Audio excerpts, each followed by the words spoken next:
land there outside. This is in East Kenya. But this is the children's home, an orphanage of about 20 to 30 children. And then these are just some of the kids that come from the villages for what they have twice a month they have what they call Fun Day. But one of the things that I didn't mention, I'm not sure I mentioned it even in the Sunday school that I want to make sure of. So they have the children's home, and then, like I said, they bring children out from, that's the orphanage back there, the picture. And then they have a church that they have built on this land that has a parsonage there for the local pastor. And then, so you're going to see pictures then of the church. And then they send their children from the orphanage to the village schools. But their main project now that this is the church, but their main project now that they're really trying to promote in the next year or so is to build right out on the lake so that they will not have to actually send the children to the village school, but they would have a school out. And what they're looking for in the future is to build that children's school right there out on this land. That's the church. We've had a number of teams go over in the summer and help, including Janet and Rhonda, that have both been there.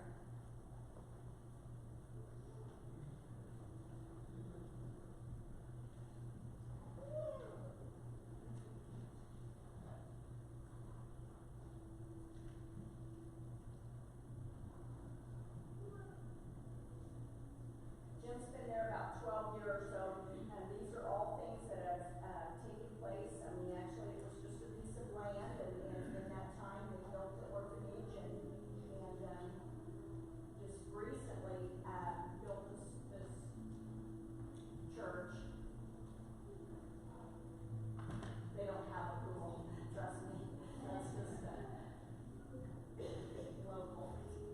They just recently added a little store and mill where village people are bringing their flour or their grain or to be corn to be milled there for them.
Morning.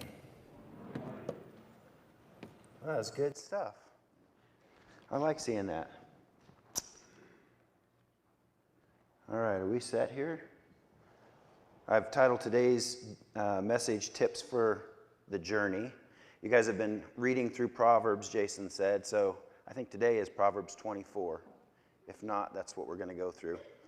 So if you've read that this morning or today, you've got a head start on what we're going to talk about. I was sitting here, I must be getting old because I'm reminiscing, and that's a sign of age, isn't it, right?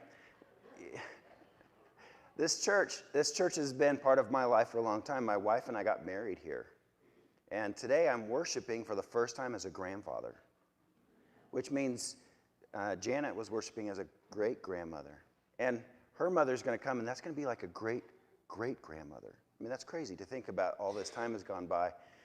When I get a chance to preach in Hugoton, Kansas at the Christian church there, my grandparents worshiped there their whole lives. And when I go there, I just get flooded with memories of childhood. You know, I can still hear my grandmother's voice as she sings some of those great old hymns. It's just looking back at life, you get to see that there's a rich journey that you go through. And so this morning as we talk about journeys, Proverbs really is something that's supposed to help us with our journey. And this morning as we look at chapter 24, we're going to see that there's some things that we can do that will help us on our journey. Some things that can make our journey a little better. Some planning, some decisions, some things like that will be useful to us. I've never preached through Proverbs, so this is kind of a unique thing for me right now. This is a new thing for me. If this sermon isn't any good, then that's why. It's because this is the first time I've done it. But I've really enjoyed having an opportunity to study Proverbs for the first time. Anybody here have a grandmother or a mother or a father that uses Proverbs? Always has a saying for everything? Now, they're not as common today as they used to be. I think a lot of the Proverbs when I Googled Proverbs, a lot of them were older Proverbs. I remembered working in Manhattan at the mental health center as a young, just got out of college. I was a case manager there, and there was a guy, an older guy from Mississippi, and he used to say to me, like once a week, he used to say, "Oh, I don't know, Dan, just because your cat puts her kittens in the oven, it don't make them biscuits." I remember looking at him like, what? And you can't even say that without having a little bit of a drawl. I mean, it's obviously. So I Googled Southern Proverbs. Worms ain't that anxious for the fish to bite. Again, you can't read them unless you have an accent. So, you ain't never seen a dead cat on a live wire, have you? Liquor talks mighty loud when it gets loose from the jug. Someone who pets a live catfish ain't so crowded with brains. And Satan ain't so scared of long sermons. We'll see about that. No. You may have already been through some of these. This may be a little bit of something you've heard Jason go through. I don't know. I haven't listened to all the sermons that you've gotten on Proverbs yet. But for my sake, and because it never hurts to look over something a second time, the definition of a proverb is something that's simple, something that comes from your culture, something that helps you identify usually a common sense type of thing in your life. Teaches you a lesson, gives you an experience. It actually comes from a Hebrew word that means comparison. So it usually compares a couple things. In Hebrew or in Proverbs, we hear a lot about the wise and the foolish.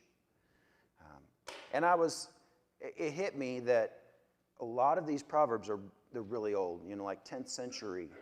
A lot of these come from the 10th century. They're not even just Hebrew proverbs. A lot of these aren't just Jewish proverbs. Some of these proverbs have been cycled around different. And the ones we're looking at today, some people think that maybe they were written by an Egyptian.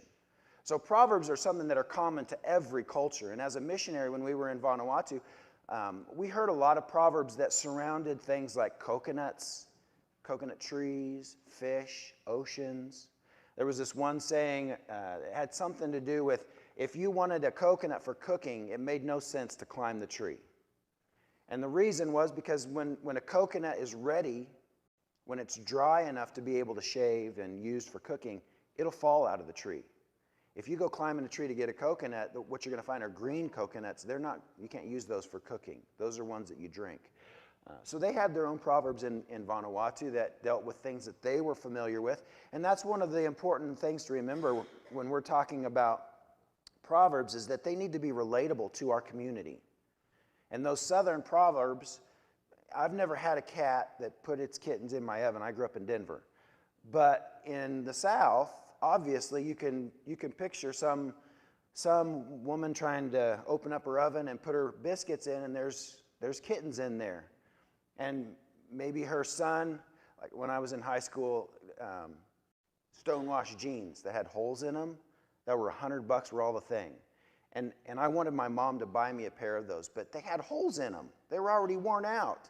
And so my mom might say something like, just because there's a new sticker on those jeans doesn't mean they're new, Dan. You know, they're practically worn out. They got holes in them. Another way of saying that would be, just because the kittens are in the oven doesn't make them biscuits, right? So Proverbs are something that impart knowledge. They offer advice. They teach or reinforce morals. They make arguments for us. They might relieve interpersonal tensions by helping us see another person's point of view or reminding us of something. They might be used to console or to inspire somebody else, especially our children. In translation, in Bible translation, when you're going to translate a proverb into another language, we use a technique called equivalence and reformulation. And what that tells us is that when you're translating a proverb into another language, you don't just literally translate it. Like, thou shalt not kill is a command. It's not a proverb. It's a law that God has given us. And when you translate that, you want to be really sure that you translate thou shalt not kill into another language. That needs to be very clear. But when you're translating a proverb, it might be more effective to translate a proverb using something that they're familiar with, using an equivalent term, or using a proverb that they have in their own culture and adapting that to what Scripture is trying to teach you. So it's a little bit different than translating the law. It's a little bit different than translating a gospel. And we need to remember when we're reading Proverbs what kind of writing we're reading. I like Isaiah 58 or 55:8. I think Proverbs are a great example of what Isaiah tells us here. God says, "For my thoughts are not your thoughts, and neither are your ways my ways, declares the Lord. As the heavens are higher than the earth, so are my ways higher than yours, and my thoughts than your thoughts. As the rain and the snow come down from heaven, and do not return to it without watering the earth and making it build, bud, and flourish, so that its yields send for us the sower and bread for the eater, so is my word that goes out of my mouth. It will not return to me empty, but will accomplish what I desire and achieve the purposes for which I sent it." There'd be no need for Proverbs if we thought the way God thought. If humans' inclinations were good and pure and right, then we wouldn't need to be reminded that a wise man doesn't do these certain things. A foolish man does these things. So it's just a great reminder. Proverbs are a great reminder that we've got flaws. And it's good for us to be reminded of what God says. It's good for us to think about those things. This picture in the corner here is a picture of a gate. Whoop, we're not ready for that. Let me go back here. Verse 1, we'll start with verse 1 on Proverbs 24. It says, "Don't envy bad people, evil people, wicked people. Don't envy them or desire to be around them. For their hearts plan violence and their words stir up trouble." My first thought when I started thinking about this verse was, what's an evil person? I focused in on evil people because it says we're not supposed to envy them, right? And the evilest person I could come up with, or the first evil person I came up with, was that villain in The Karate Kid. You've seen the movie, right? He's good looking, he's strong, he's lethal, and he's got this band of friends, of cronies that walk around town just looking for trouble. They bully and they beat up the Karate Kid. They cause all kinds of problems. That's the kind of person that came to mind when I was thinking about this. Don't envy those men who have power, who have money, who have access to things we don't have access to as normal people, or because their hearts plan violence, their words stir up trouble. But I think if we look at it from that point of view, from that perspective, we're kind of missing the point. Jesus says, don't forget you've got a log in your eye. You need to look at that before you take out the splinter in your neighbor's eye. And I think the emphasis in this verse should be put on the word envy, because that applies to us. Envy, it says, is an emotion. The definition says it's an emotion. It's a feeling of discontent. It's a resentful longing that occurs when we lack something that somebody else has. Psalms 1:1 says, "Blessed is the man who does not walk in the counsel of the wicked, or set foot on the path of sinners, or sit in the seat of mockers." Proverbs 23:17 says, "Do not let your heart envy sinners, but always continue in the fear of the Lord." This idea of envy is something that we can pay attention to in our own hearts, in our own minds. And in particularly, we don't want to envy something that's evil or someone who is evil. And maybe your mind can think of some people in our community, in our nation, in our world, that you identify as evil or you identify as bad. Maybe there's moments or times when you've envied what they have or what they can do. It's pretty common to see somebody or to know of somebody who makes sacrifices in their morals, or makes sacrifices in their life in order to get close to somebody for some reason that they think is good. The ends justify the means type of thing. We don't want to do that. We don't want to envy people. We don't want to have envy in our heart. What do we want to have? Well, he tells us in the next verse, verse 3, that a house is built by wisdom, that it's established by understanding. By knowledge, the rooms in that house are filled with every precious and beautiful treasure. It's not talking about the house in a literal sense, the house that you live in, the building. What it's talking about is your life, the life that you're developing. This house analogy has the understanding of kind of an all-encompassing type view of who you are and what you're doing in your life, what you're building, what you're accomplishing, your goals, your dreams. As a father, it would include how you're leading your family, your wife, your children, what path you're on. As a wife and as a mother, it would include what you're training your children, what you're doing for your husband, and what you're accomplishing in your circles of influence and community. There's this idea in Proverbs here that if you want to have a strong house, that you're going to build it on a foundation that includes wisdom, not envy. That includes understanding. Those treasures that it's talking about, those precious and beautiful treasures, in Psalms 23:23, just a few verses before this, it says, the writer says, purchase truth, buy truth. Don't sell it. Buy wisdom. Use your finances to buy instruction, to buy understanding. In the New Testament, we think about the fruit of the Spirit: peace, joy, love, patience, understanding, self-control. These are the things that we want to fill the rooms of our lives up with. If we're going to be wise, if we're going to head in the right direction, we're not supposed to envy what everyone else has, especially those that are wicked. Envy is not what we want to have. What we want to have is peace and joy and wisdom and instruction and understanding. That's what we want to build our lives upon. A wise warrior is better than a strong one, and a man of knowledge than the one who has strength. For you should wage war with sound guidance. Victory comes with many counselors. There's this understanding here that there's physical strength, and we can witness physical strength when you're looking at professional athletes and the way that they train their bodies. You know plenty of people who are strong, and in the Karate Kid we see a group of people who are strong, but this actually says that a wise warrior is actually better to have an inner strength. a knowledge that comes from a fear of the Lord, a wisdom that comes from an understanding of what truth is. That when we wage war, and we're not talking about a physical war again, he's talking about the wars that our lives are filled with. What kind of wars have filled your life in the last year?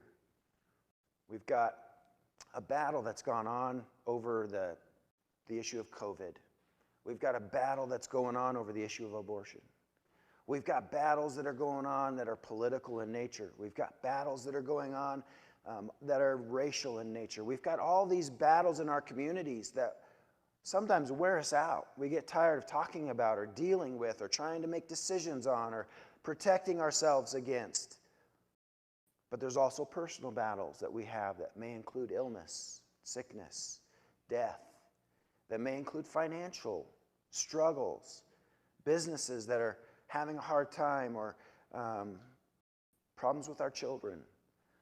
We have these wars that are going on in our lives, and we need to have a strength that comes from a fear of the Lord, a strength that comes from being wise and having knowledge.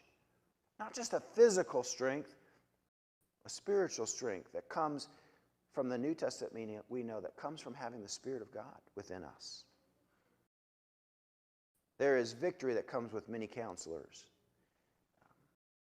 I was thinking about this, and a good analogy would be my daughter Zoe has got cerebral palsy, and so she has an IEP in school.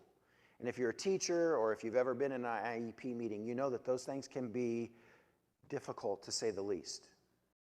Some of those can be really hard. And as a parent, you go into these IEP meetings, and it's you and your wife and your little girl on one side of the table, and then there's a whole host of experts and teachers and psychologists and counselors and everybody on this other side of the table. And if you don't have the same idea, if you're not on the same page for what needs to be done for your daughter, it can be very intimidating.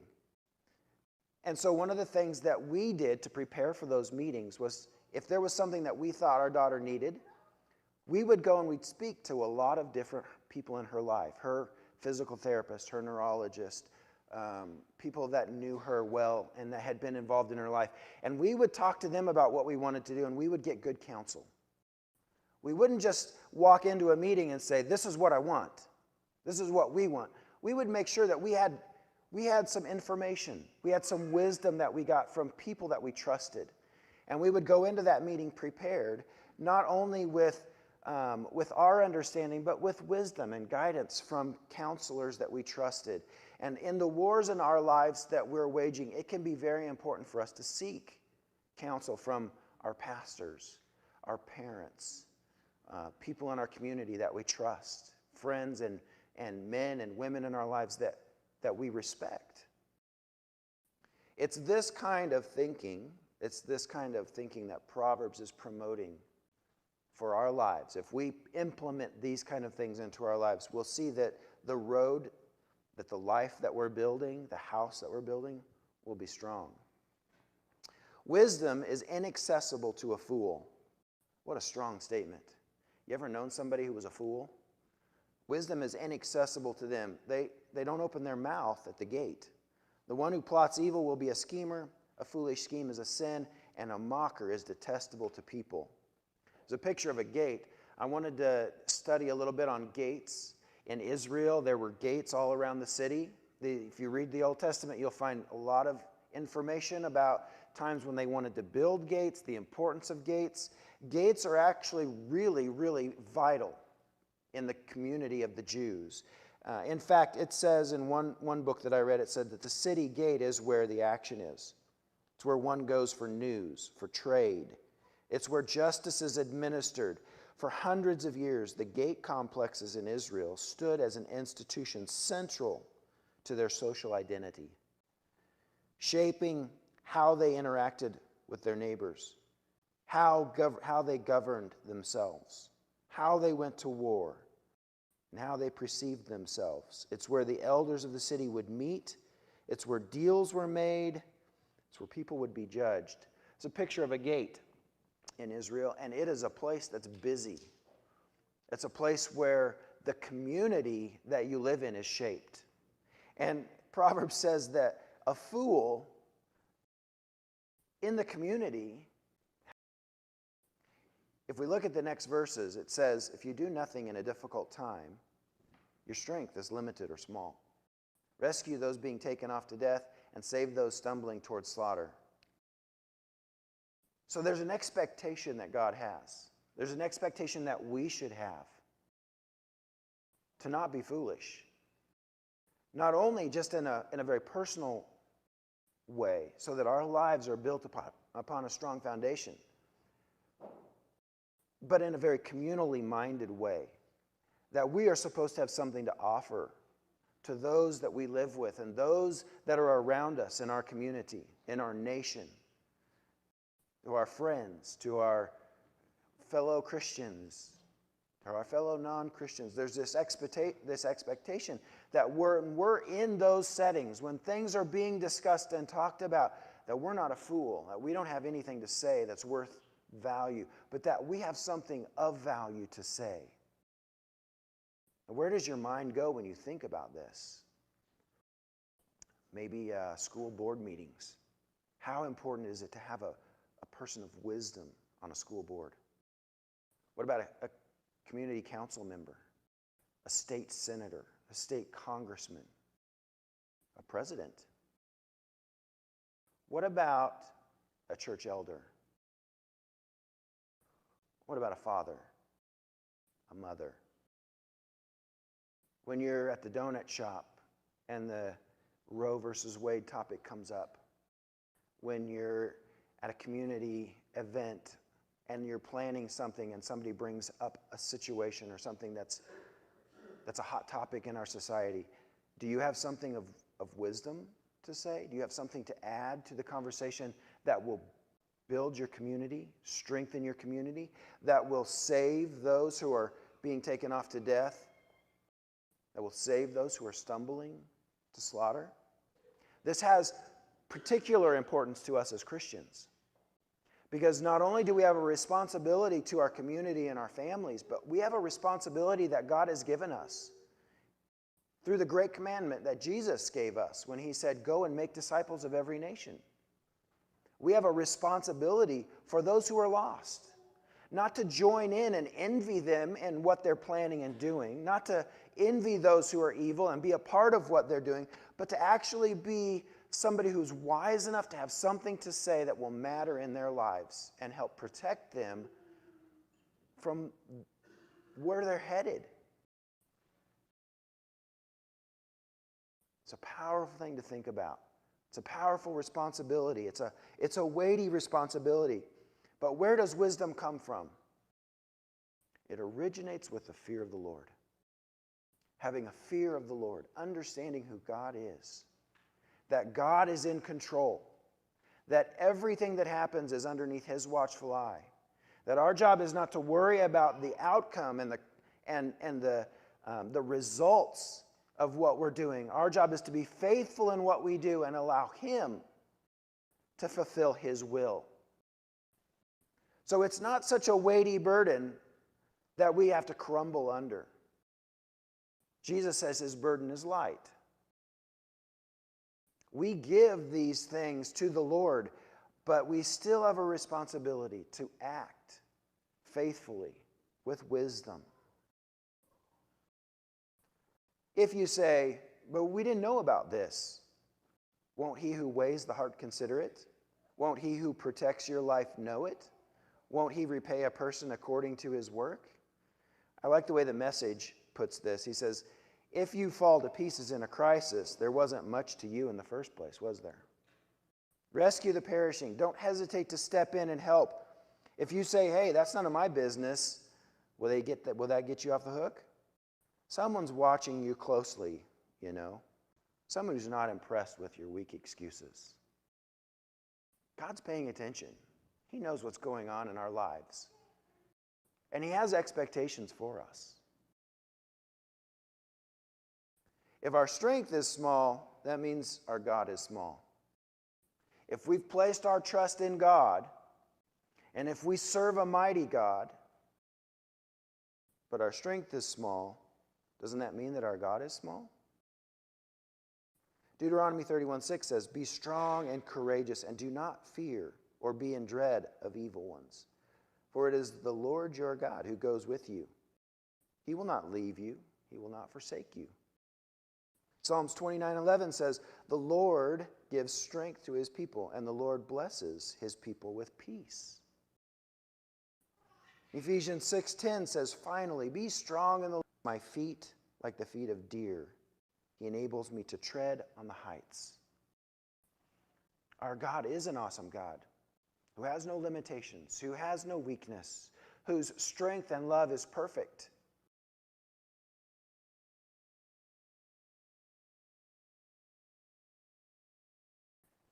Verse 13 says, eat honey, my son, for it is good. The honeycomb is sweet to your palate. And realize that wisdom is the same for you. If you find it, you will have a future, and your hope will never fade. Wisdom is good.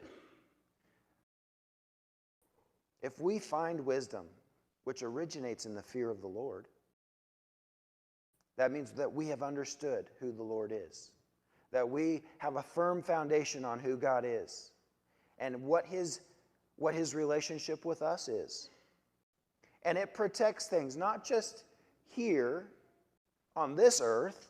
It doesn't just help protect and prosper our families, the generations that we are responsible for as we raise our children and our grandchildren and our great-grandchildren, not just our country and our nation and those that are being raised in our great nation, not just our jobs and our professions and the things that provide our families with the income that's necessary and the stability that's necessary for us to live, but eternally.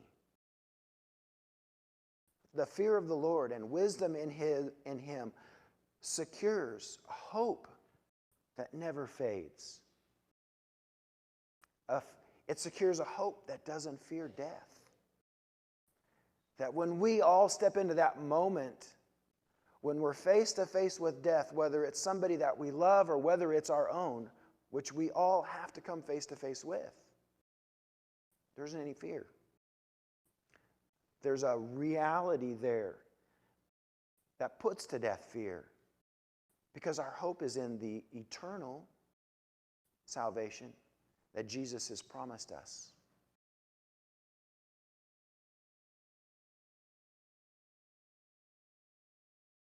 This next verse, he turns his attention to the wicked man, and he says, don't set an ambush at the camp of the righteous man. Don't destroy his dwelling. A foolish man, a wicked man, tries to destroy another person's life, especially one who is righteous.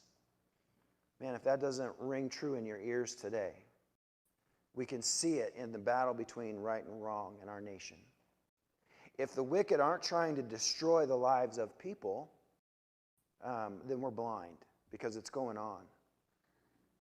Though a righteous man falls 7 times, he will get up, but the wicked man stumbles into ruin.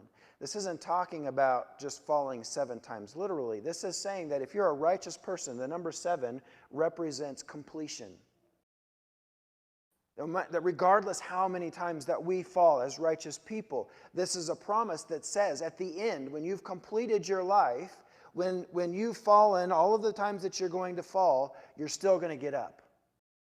You'll still step onto that doorstep of heaven where Peter greets you, and you'll be granted entry into the eternal kingdom. And you'll hear Jesus say, well done, good and faithful servant, regardless of how many times you fall. When your life is complete, you will get up. But the wicked, even if they stumble once, they're headed to ruin. When they reach that gate, they won't be allowed in.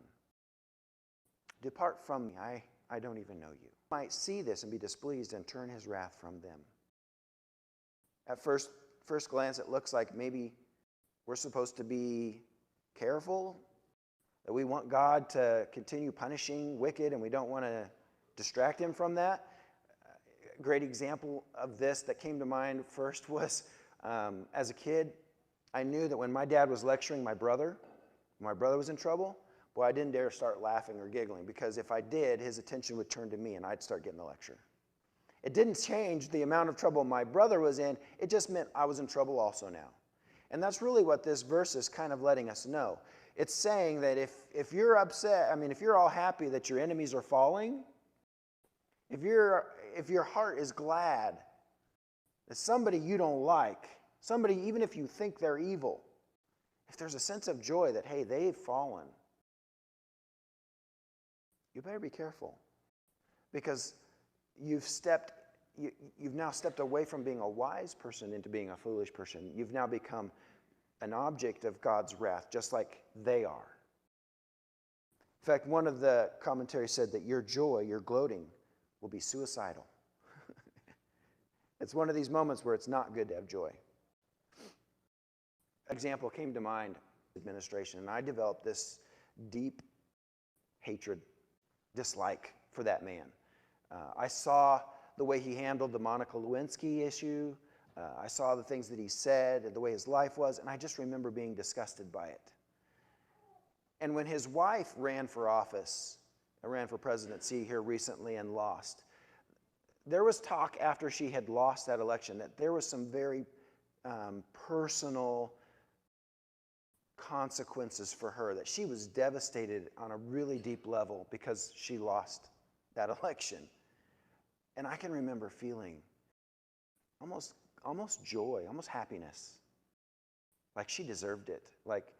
And I realized that my heart was evil at that moment, regardless of what my political affiliation was, regardless of whether or not who I wanted to win in the election. The fact that I was experiencing some sort of joy in a moment that somebody else was struggling, and it doesn't matter why. If you have that kind of a heart, God's not pleased. Something that I needed to repent of. Maybe there is something in your heart. Maybe there is somebody or something that you have seen recently where you've taken joy. Be careful. Be careful lest God turns his attention to you and you put yourself in the same place where the wicked are. Don't worry because of evildoers, and don't envy the wicked, for the evil have no future. The lamp of the wicked will be put out. We don't have to worry. Sometimes I talk to people that are really into discussing end times, and there's this sense of fear about what's going to happen. Do we need to go and purchase a whole bunch of stuff because we got to be ready? The world's coming to an end. There's so much evil in our nation. Our nation will never make it. And there's this kind of a dread and this foreboding and sense of fear that comes. We don't have to worry. Jesus sits on the throne. God's power is not limited. Jesus' authority is not limited. He knows what's coming. We have a responsibility. We need to be wise in what we're thinking, but we don't have to worry. Don't allow tomorrow's worries to overtake you the joy that God has given you in your life today. We don't have to worry about evildoers or wicked people because they're headed to destruction. Instead, what we need to do, my son, is fear the Lord and fear the King. Don't associate with rebels. Don't associate with evil people. For their destruction will come suddenly, and who knows what disaster these two things can bring. Proverbs does a great job of pointing out truths in very common and simple ways for us that we can take a look in our own life and see if there's some place in some way that we need to change. Heavenly Father, I want to thank you so much for the gift of wisdom and for the role that the Holy Spirit plays in illuminating our hearts and our minds to the truth that you give us, and for the difference that makes in our lives. I pray this morning, Lord, that you would give us wisdom, that you would help us to see things as you see them, that you would alleviate our fear and bring peace, that you would help us to have things to say in our areas of influence, the people that we're around, things to say that will matter, that will bless them, that will strengthen and encourage them, that will bring to light truth, will pull out of the darkness. And in this morning, Lord, as we contemplate Proverbs 23, and 24 and the verses surrounding this chapter, Lord, I pray that you would bring to light for us areas that you would have us change, areas we need to repent of, areas where we need to be more like you in. We love you, Jesus, and we lift all of these. Please stand.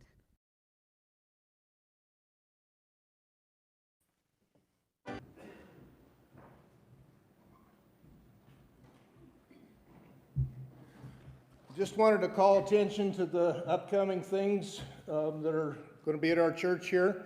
Also want to remind you about the love offering in the back for Jim Rao.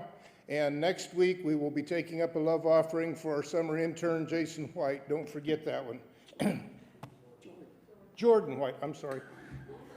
Have a good week. Thank you.